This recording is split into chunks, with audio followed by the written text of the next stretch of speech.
Hello students, welcome to my YouTube channel Pratik Singh Classes.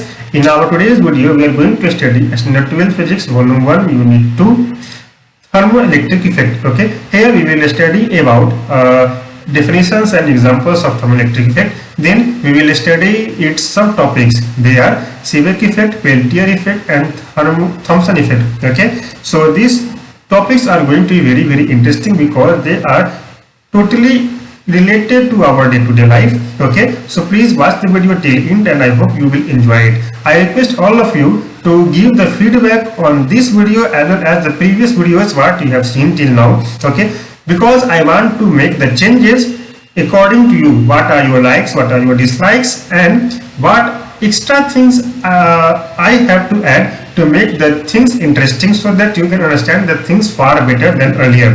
If you are new to my channel, please subscribe it now.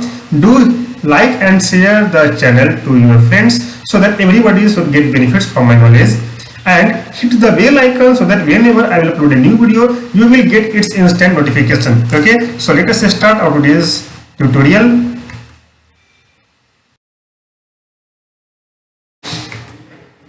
Okay, so let us start our today's class. Okay, in previous class we have studied a lot of important and useful topics which are related to our day-to-day life. We have studied about electric fuses, electric furnace, okay, heating effect of electricity and a lot of other things. Today we will start from section 2.7, that is thermoelectric effect. Here the word thermo comes from therm, that means heat, and electric means electricity.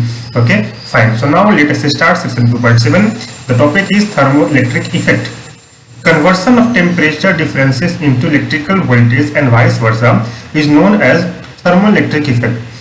Okay, it means that if we have a temperature difference at two different points, okay, then how can we convert that temperature difference into electricity and vice versa? Okay, it is called as thermoelectric effect, means transfer or conversion of heat energy into electrical energy and vice versa. Fine. Here we will see some more interesting thing. Fine.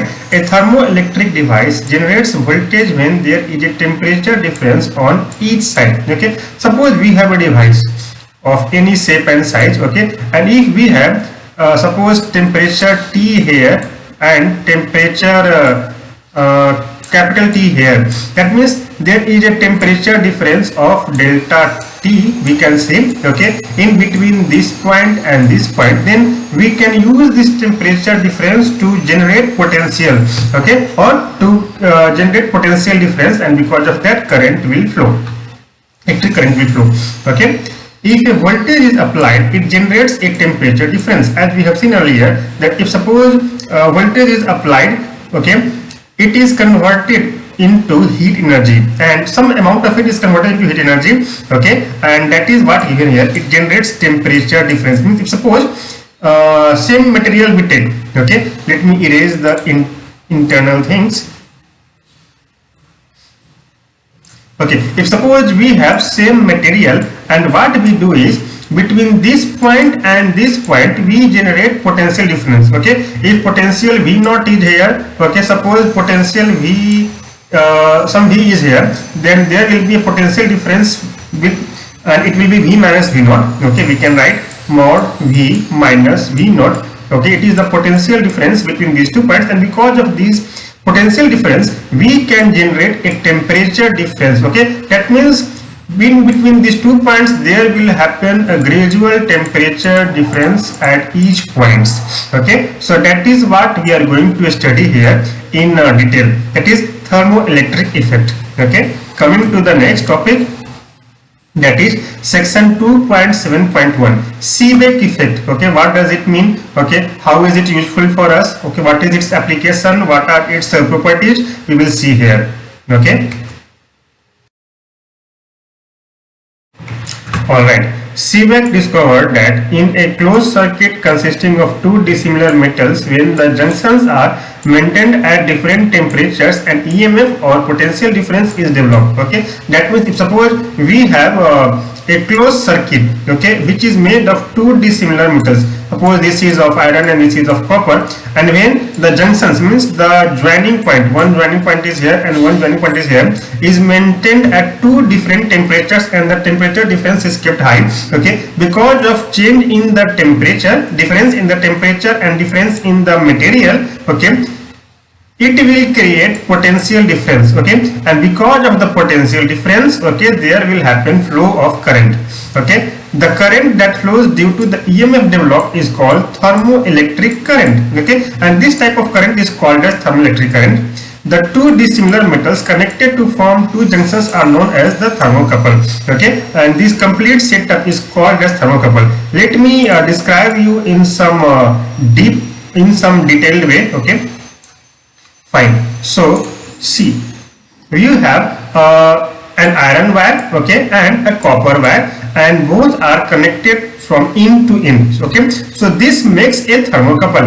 Okay, if this junction and this junction is kept at some temperature difference, okay, and the temperature difference is high, in that situation the EMF will generate here. Okay, and two junctions will have two different EMFs. Okay, that means there will be potential difference in between the junctions, and because of that potential difference, current will flow in this couple, in this thermocouple. Okay, and this type of current is called as thermoelectric current. Okay, and this effect is called as thermoelectric effect. Okay, so I have shown you with the help of a drawing. Okay, let us see the proper drawing which is given in the book. Okay, for your complete visualization. Okay, coming to figure 2.35a, as you can see here, okay, we have two baths.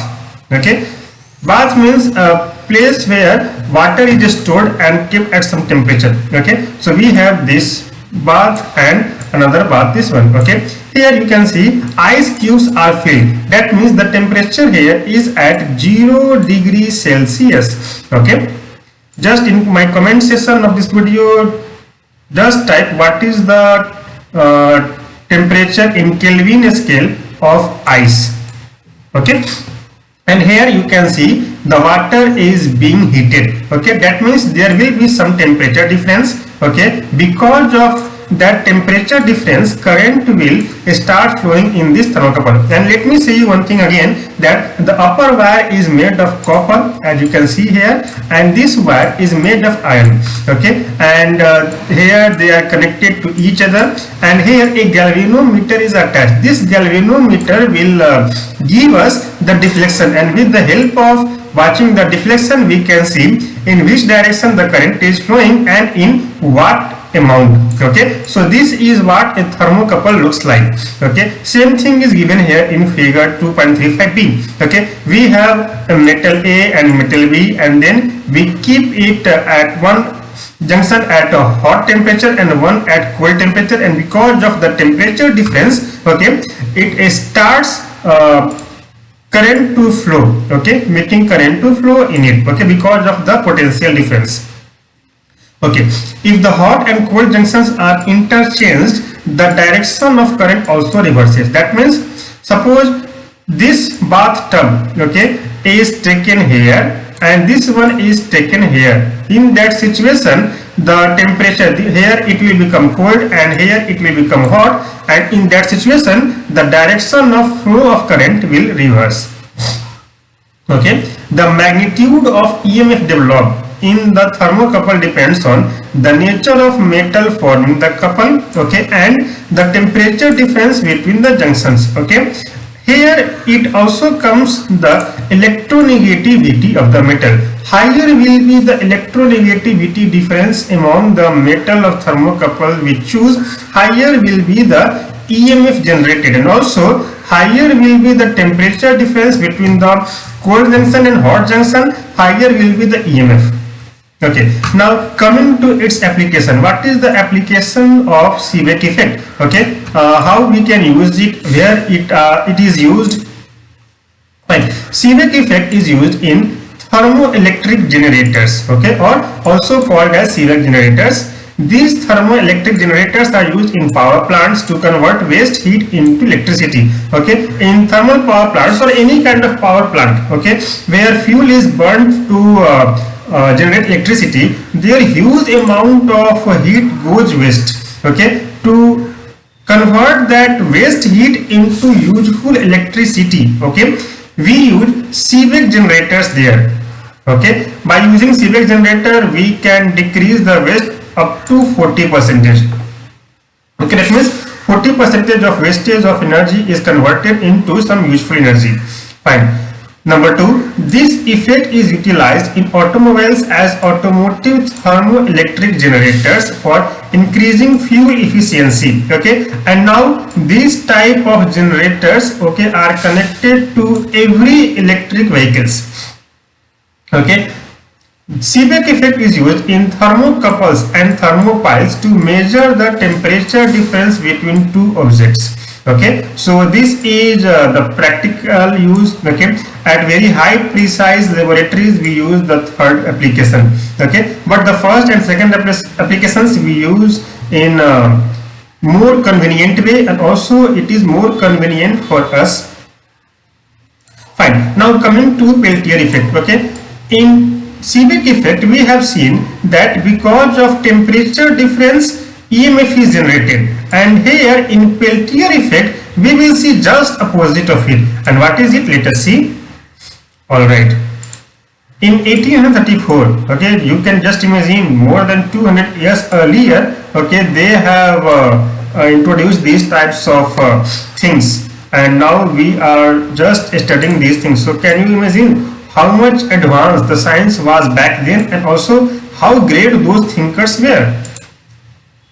Okay, Peltier discovered that when an electric current is passed through a circuit of a thermocouple, heat is evolved at one junction and absorbed at the other junction, and this effect is known as Peltier effect. Okay, so what happened here is same thing we have taken. We have taken a thermocouple which is made of two dissimilar metals. Okay, and what we have done is it is connected to a battery, and because of the battery, when current will flow through it, okay, at the junctions of the metal there will happen temperature difference. One junction will become extremely hot and other junction will become extremely cold. So you can see here this is just the opposite of Seebeck effect.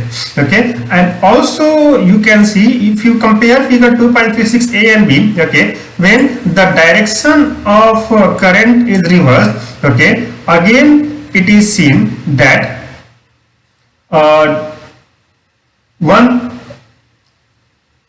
here you can see that one junction became hot and other junction became cold.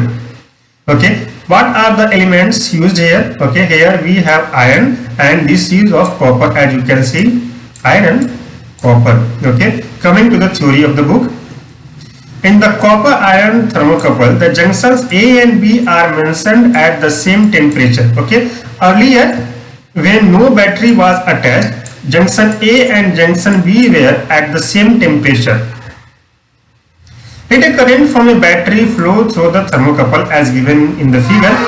At junction A, where the current flows from copper to iron, heat is absorbed. Okay, that means that place will become cold. Okay, and the junction A becomes cold. At the junction B, where current flows from iron to copper, heat is liberated, and that means it became hot. When the direction of current is reversed, junction A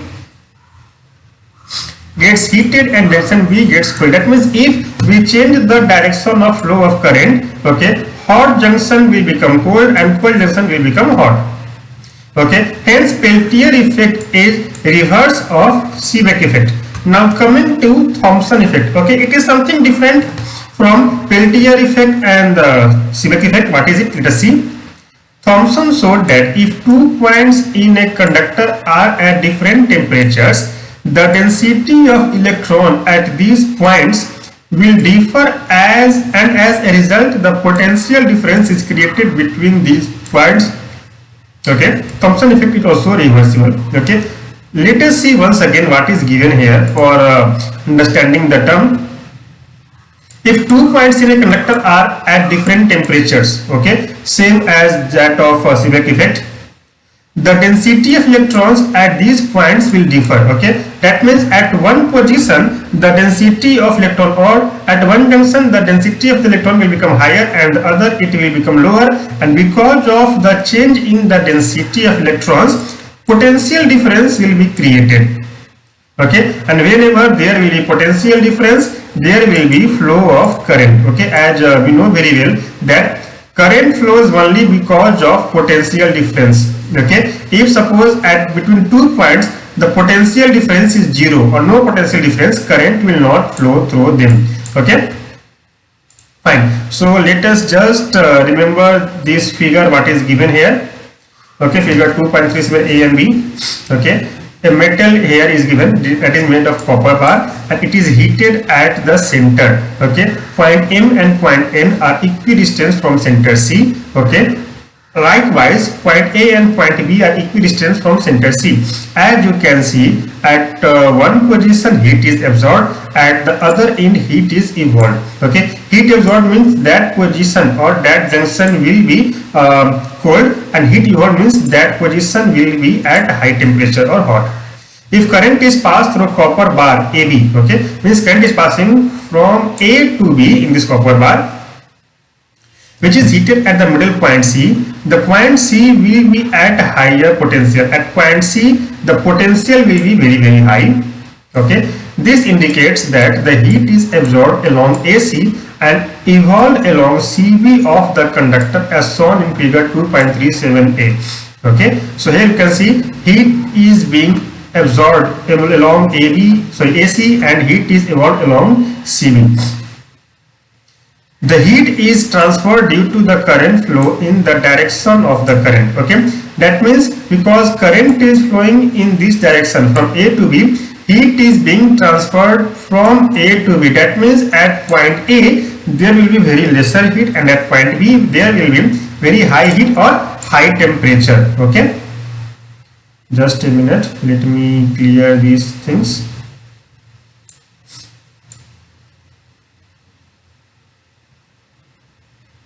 All right, it is called positive Thomson effect. Okay, similar effect is observed in metals like silver, zinc and cadmium.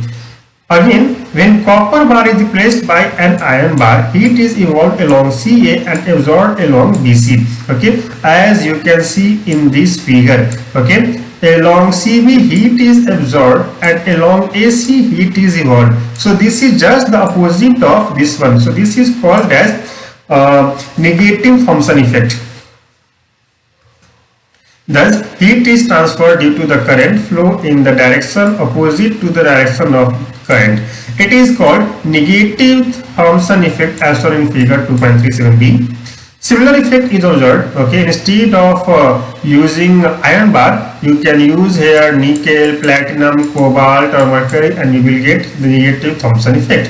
Okay, so this is all about Seebeck effect, then Peltier effect, then Thomson effect. I hope you have enjoyed today's tutorial video.